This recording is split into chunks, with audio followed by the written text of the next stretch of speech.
এটা ফ্যামিলির মতো আমার বাসাতেও সকালবেলা ঘুম থেকে উঠে তো নাস্তা সবাই একসাথে বসে করতেই পারি না, একমাত্র শুক্রবার ছাড়া সবাই একসাথে বসে নাস্তা করার তেমন একটা সুযোগই পাই না। যেহেতু আজ শনিবার 2 দিন বন্ধ ছিল, তাই আমি সকালবেলা ঘুম থেকে উঠে রুটি করে নিয়েছি, সবাই একসাথে বসে আর কি নাস্তা করে নিব।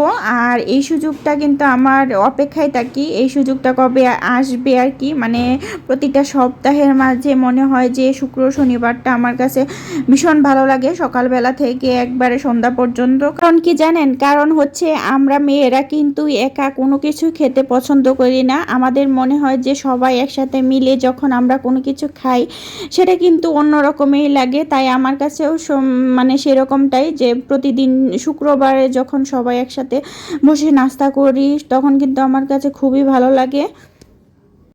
হ্যালো এভরিওয়ান, তোমরা সবাই কেমন আছো? চলে আসলাম আবারও পান্না কিচেন ব্লগ থেকে ছোট্ট একটা ভিডিও নিয়ে। আমার ভিডিও যারা নতুন দেখছো তাদেরকে বলবো অবশ্যই ভিডিওটা পুরোটা দেখবা, দেখে লাইক কমেন্ট করে তারপরে যাবা। আর তোমাদের এরকম সুন্দর কমেন্টের জন্য কিন্তু পরবর্তীতে আমি আগ্রহ পাই কাজ করার জন্য।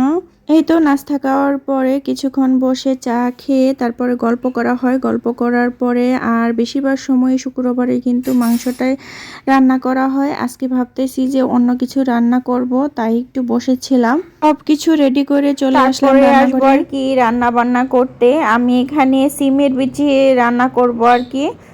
সিমের বিচি রান্না করার জন্য আমি এখানে মশলা আর কি কষিয়ে নিয়েছি, আর মাছগুলো আর কি ভেজে আগে রেখে দিয়েছি আর কি।